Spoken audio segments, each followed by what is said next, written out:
我好多年之後，我再同人講翻呢個故事呢，我自己有咗新嘅角度去睇。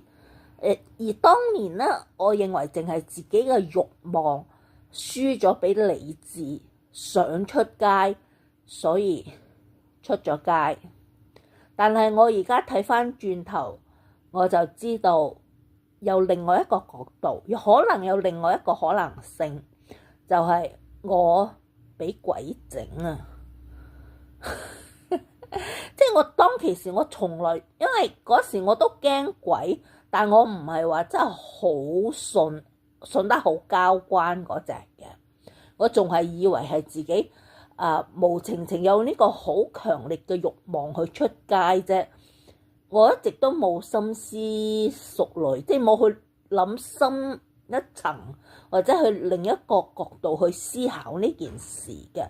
但係後來好多年後，我同朋友講起呢件事嘅時候，我覺得有咗新嘅觀點角度，就係我真係俾鬼整啊！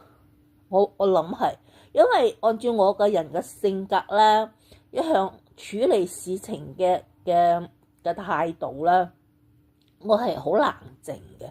我未試過即係咁驚得咁交關，仲係要出去。係唔會有噶咯，同埋街度都冇乜嘢好睇噶啦。就係我而家睇翻轉頭，係點解我會俾鬼整呢？係當其時我諗係朝早嗰時，我見到個屍體嗰時，我冇尊敬佢，我冇向佢鞠躬。我而家睇翻轉頭，我就知。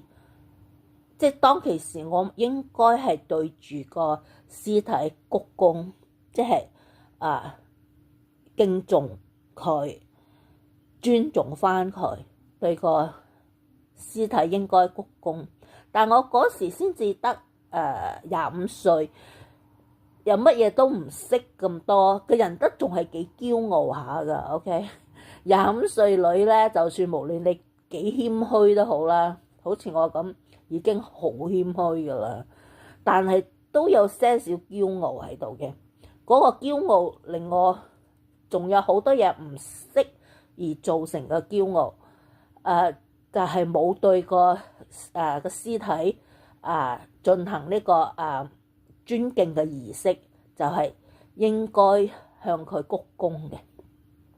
所以我希望你唔好學我啦。